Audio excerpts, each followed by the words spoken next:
Now of course since it's a baby girl, तो baby girl के लिए कमरा कैसे डू अप करना है, एक तो मुझे आइडिया भी बिल्कुल नहीं था क्योंकि पहला बेटा भी लड़का, दूसरी भी अब औलाद भी बेटा, and then now it's a baby girl, तो आई वाज वेरी कंफ्यूज्ड।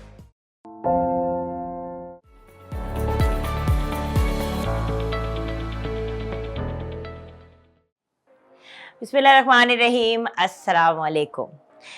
जैसे कि आप लोग जानते हैं, बिफ़ोर एंड आफ्टर तो बड़ी दफ़ा हमने देखा है जब किसी ने वेट लूज़ किया हो या किसी ने अपने घर का मेकओवर किया हो कि पहले घर ऐसे लगता था अब ऐसे लगता है, तो फिर बेबीज़ रूम क्यों नहीं। जैसे कि आप लोगों को याद होगा, और अगर नहीं याद तो जाके देख सकते हैं, मेरी जो होम टूर की वीडियो थी उस पर मैंने आपको जब मेन फ्लोर दिखाया था तो उस पर ये भी दिखाया था कि हसन का कमरा जो है वो कैसे डू अप किया था।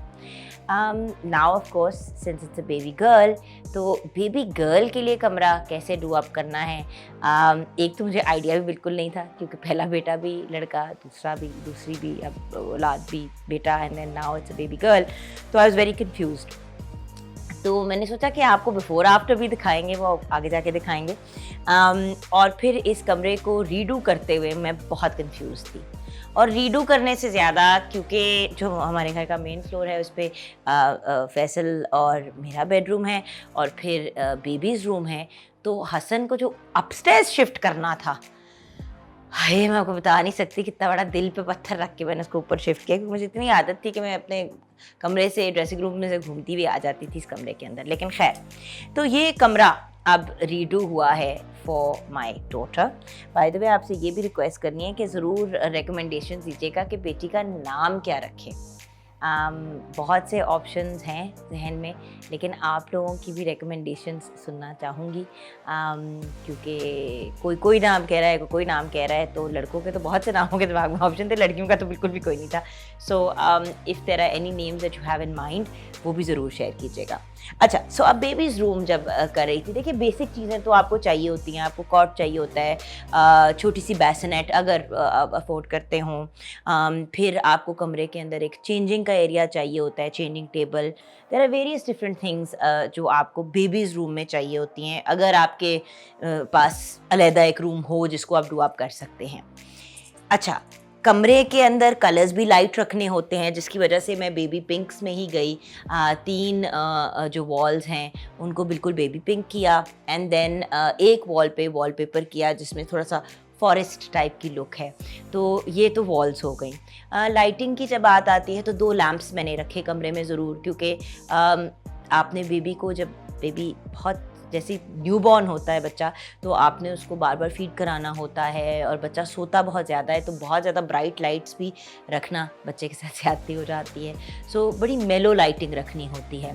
फिर जब पिंक का सोचा तो सोचा कि वो टिपिकल पिंक पिंक पिंक अगर सारा होगा तो वो फिर बहुत ज़्यादा, I am not a very pink person, तो मैंने सोचा कि why not pink, grey and white, इन 3 चीज़ों को अगर कंबाइन कर लिया जाए तो बड़ा अच्छा एक हैप्पी मीडियम मिल जाएगा, और वो पिंक से ब्रेक भी मिल जाएगी। तो फिर ग्रे एक्सेंट्स पूरे कमरे में दिए। जो फर्नीचर को अपोस्टर किया, जैसे कि इस डे बेड पे जिस पे मैं बैठी हूँ, ये ग्रे कलर का है। बेड टाइप चीज़ रखने का इस रूम में रीज़न ये था कि ऑब्वियसली फैसल ने सुबह काम पे जाना हुआ करेगा, बेबी के साथ बार बार रात को जागना है, तो अगर कभी कभार just to give him a break also, मैं इधर कमरे में आके बेबी के साथ सो गई या आंख लग गई, तो that kind of a thing. Then last time जब मैंने हसन का कमरा किया था, उधर सीटिंग की मैंने कोई ख़ास अच्छी अरेंजमेंट नहीं की थी, इन द सेंस के पता नहीं, एक डे बेड था और उसका कॉट था और बाकी फिर चीज़ें थी। इस बार आई मेड श्योर कि मैंने एक लव सीट टाइप भी रखी है कमरे के अंदर, ग्रे कलर में, उसको अपोल्स्टर करा के, फिर अपनी एक रॉकिंग चेयर भी रखी है जिसपे बेबी को लेके मैं गोदी में खुद भी रेस्ट कर सकती हूँ। I can put my feet up, ताकि इतनी सीटिंग तो हो कि अगर मामा आपा भाई बहन, मतलब अगर 2-3 रिलेटिव्स अगर आ जाते हैं और बेबी रूम में ही बैठना चाहते हैं तो बैठ सकते हैं। अब आ जाते हैं बेबी से रिलेटेड चीज़ें। एक चीज़, एक बेवकूफ़ी या एक ऐसी चीज़ जो लोग अक्सर गलत करते हैं, वो लास्ट मिनट तक चीज़ें छोड़ देते हैं। इसमें 2 मसाइल हैं। एक तो आपकी प्रेगनेंसी कैसी है, यानी कि कितना ज़्यादा आप कंफर्टेबल हैं, या आपके कोई मेडिकल प्रॉब्लम तो नहीं है। वो अगर आगे जाके आ जाती है, आपको बेड रेस्ट पे डाल दिया जाता है, आप कैसे करेंगे शॉपिंग लास्ट मिनट पे। दूसरी बात, एकदम से जब सब चीज़ें लेनी पड़ती हैं तो फाइनेंशियली भी आपकी कमर टूट जाती है। मैं आपको बता नहीं सकती व्यूअर्स, मैंने एक एक करके और मैंने बहुत सी पुरानी चीज़ों को रीयूज़ किया है, रीडू किया है। जैसे कि एक जो चेस्ट ऑफ ड्रॉर्स है वो वाइट रंग की जो डीको हुई हुई, अभी आप देख रहे होंगे स्क्रीन पे। अब इसको मैंने एक्चुअली, ये थी डार्क ब्राउन कलर की, इसको मैंने वाइट डीको पेंट करवा लिया। ये पुरानी एक थी जो पड़ी हुई थी स्टोर के अंदर और इस्तेमाल नहीं हो रही थी, और इसके ऊपर मैंने वाइट डीको पेंट करवा दिया और इसके ऊपर शीशे का वो टॉप लगा दिया। उसको एक मैंने बेस बना दिया जिसके ऊपर स्टेरिलाइज़र, बॉटल वार्मर, बाकी जो इस तरह की चीज़ें होती हैं बच्चे की ज़रूरत की, वहाँ पे रख दी। देन जो रॉकिंग चेयर कमरे में रखी वो भी पुरानी मेरे सास ससुर के घर में मेरे हस्बैंड की पड़ी हुई थी, तो रॉकिंग चेयर और उसके सामने का फुट स्टूल जो है वो मैं उठा के ले आई। उसको मैंने रीअपहोल्स्टर नहीं किया, उसके जो कुशन्स और कपड़ा वगैरह उसको सिर्फ मैंने वॉश करवा के अच्छी तरह से उसको धूप लगवा दी। देन जो लव सीट है कमरे के अंदर, जो ग्रे वाली जिसका मैं आपसे बात करी थी अभी कुछ देर पहले, उसके ऊपर मैंने सिर्फ कपड़ा चढ़वाया है। वो बेज रंग का उस पर कपड़ा चढ़ा था और वो घर में ऊपर वाले पोर्शन में कहीं साइड पे पड़ी हुई थी, नॉट रियली इन यूज़। उसको मैंने रीअपहोल्स्टर करा दिया, वो भी मतलब बेसिकली, और कपड़ा भी बड़ा सिंपल, जूट या ऐसा मटेरियल जो महंगा ना हो। देखिए, ज़रूरी नहीं है कि अगर आपको इस टाइप की चीज़ कर रहे हैं तो आप अपनी कमर तोड़ दें उसको करते करते। बड़े सस्ते अंदाज में भी चीज़ों को मैनेज किया जा सकता है।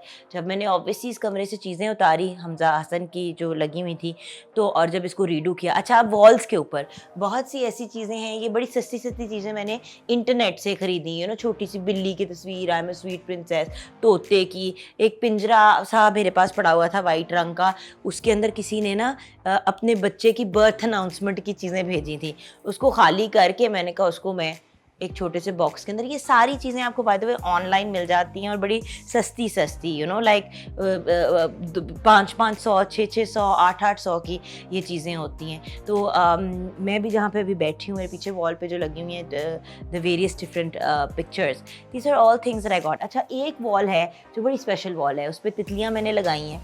ये ऑनलाइन मेरी बेस्ट फ्रेंड है ज़हरा, उसने देखी, कहती है ओ ये इतनी क्यूट सी बटरफ्लाइज सी हैं एंड ये स्टिक ऑन हो जाती हैं। मैंने कहा हाँ, मैंने कहा एक वॉल अगर हम ऐसी करें, और उसकी ज़हरा की बेटी है ज़ारिया नूर, मेरी नीस, और मेरा बहुत उससे एक स्पेशल सा यूनिक सा एक रिश्ता है। छोटी सी है बट मेरा उससे बहुत ज़्यादा लाड है। तो उसको पेंटिंग का बड़ा शौक है, तो मैंने उसको कहा कि ज़ारो आप मेरे लिए 2 पेंटिंग्स क्यों नहीं बनाते। तो फिर उसने 2 पेंटिंग्स बनाई अपनी आने वाली छोटी बहन के लिए, कज़न के लिए। तो ये फिर 2, एक उसने तितली बनाई और एक उसने लड़की बनाई पोनी टेल की, उसके ऊपर हार्ट्स बना दिए।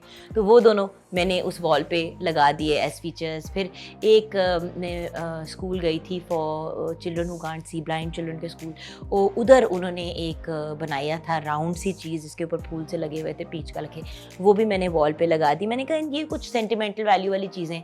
फिर एक लाइन मुझे बड़ी पसंद है कि somewhere over the rainbow skies are blue and dreams the dreams that you dare to dream really do come true।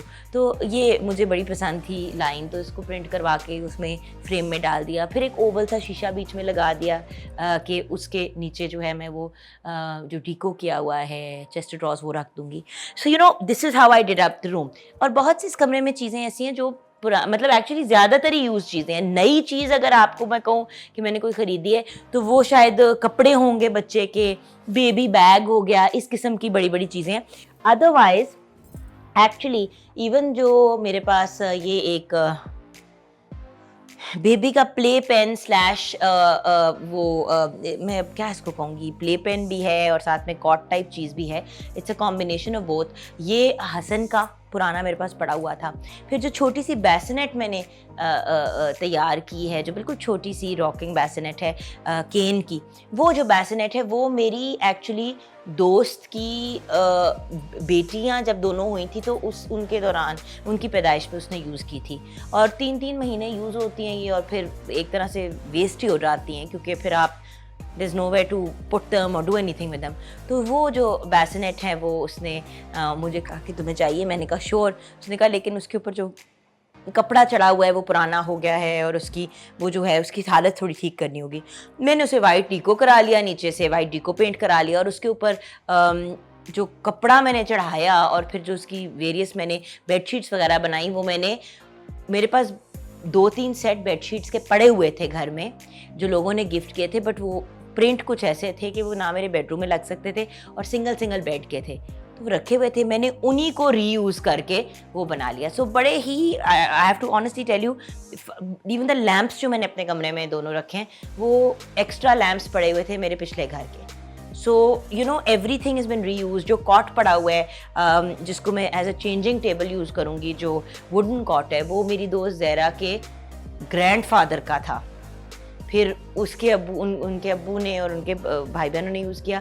फिर ज़हरा के बेटे हमज़ा और ज़ारिया ने यूज़ किया। और फिर हसन जब पैदा हुआ था तब उन्होंने मुझे ये दिया था कि तुम इसको यूज़ करना अपने बच्चों के लिए। तो अब इंशाल्लाह इस बेबी के बाद जब when the baby is old enough तो ये कॉट पे फिर वापस उनको कर दूँगी।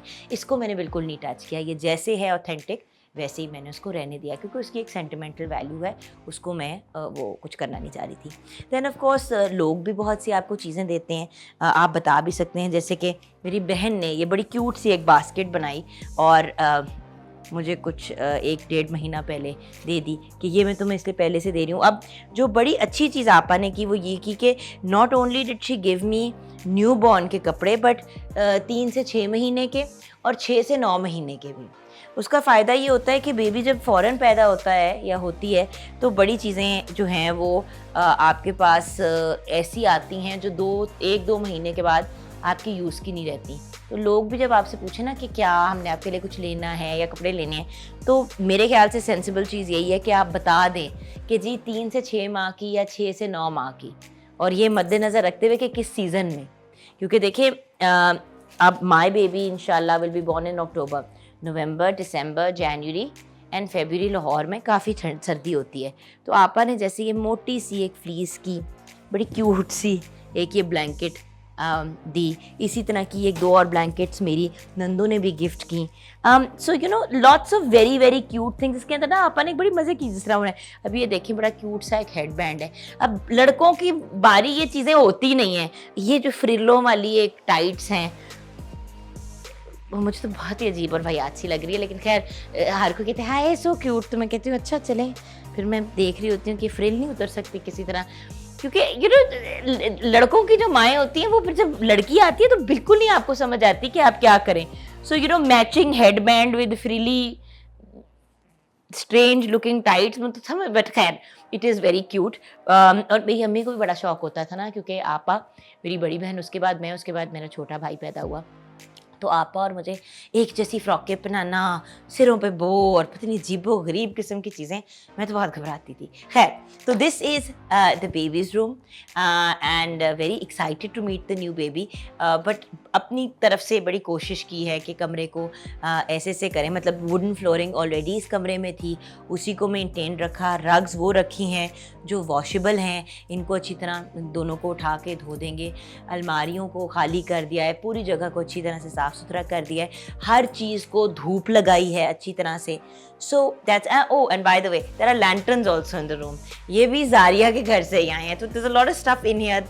कुछ होता है ना, मेरी मुझे बड़ी चीज़ें मेरी नीस जो है रिशम ने दी, जैसे कि बेसिनेट उसने दिया, फिर उसके पास एक एक्स्ट्रा कॉट था इसी तरह जो आप बंद करके खोल सकते हैं, डिसमेंटल ईज़िली कर सकते हैं। तो बड़े लोगों ने बहुत सी चीज़ें दी, और आई डोंट नो एक बड़ी क्यूट सी सेंटिमेंटल सी वैल्यू होती है उस चीज़ की कि ये इस बंदे ने दिया, ये इसने दिया, ये कज़न का है, ये बहन का है। फिर मेरी नंदों ने बहुत सी चीज़ें बाहर से लेके आई। एक मेरी सिस्टर इन लॉ ने स्पेशली पूछा कि क्या चाहिए चिंकी दीदी ने, तो उनको मैंने कहा कि दीदी वो सारी जो दवाइयाँ होती हैं ना वो आनी है। तो जब लेके तो आई, लेकिन उन्होंने, और ऑफ कोर्स कुछ बेबीज़ की से रिलेटेड अदर दूसरी चीज़ें भी लाई, बट जब दवाइयाँ देती थी ये क्या इतना बड़ा थैला तुमने दवाइयों का मंगा लिया। मैंने कहा नहीं नहीं, वो बड़ी चीज़ें होती हैं, पैरासिटामॉल और ऐसी चीज़ें ज़रूरत पड़ती हैं, वो ज़ुकाम का सीज़न होगा। तो हंस रही थी, कहती तुम बहुत पागल और पैरानॉइड हो। But you know in the same footing, I mean मैंने पूरी की पूरी हेल्थ एंड ग्रूमिंग किट खरीद ली जाके, जिसके अंदर ब्रश भी है, नोज़ी साफ़ करने का भी है, थर्मोमीटर भी है, नेल कटर है, दवाई देने का। देखिए मैं कहती हूँ कि बी प्रिपेयर्ड। बंदा अगर तैयार हो के ऐसी सिचुएशन में जाए, और मैंने बहुत पहले से 3-4 महीने पहले, मतलब जैसे ही 3rd या 4th मंथ था मेरा, मैंने अपनी चीज़ें जमा करनी शुरू कर दी थी। मेरी भी आपको यही रिकमेंडेशन है to all people who are planning और हु आर एक्सपेक्टिंग कि जितनी जल्दी थोड़े थोड़े करके हर महीने चीज़ें लेनी शुरू कर दें तो एकदम से फिर आपको बर्डन नहीं लगता। और बाय द वे, जब 8th मंथ आपका स्टार्ट हो जाए तो जाके पैम्पर्स और मतलब डाइपर्स, पैम्पर्स, वाइप्स, कपड़े धोने का जो बच्चों का स्पेशल डिटर्जेंट होता है, ये सारी चीज़ें भी ले लिया करें, क्योंकि आफ्टर द 8th मंथ कोई गारंटी नहीं होती कि बेबी कब आए। So this is my baby girls room.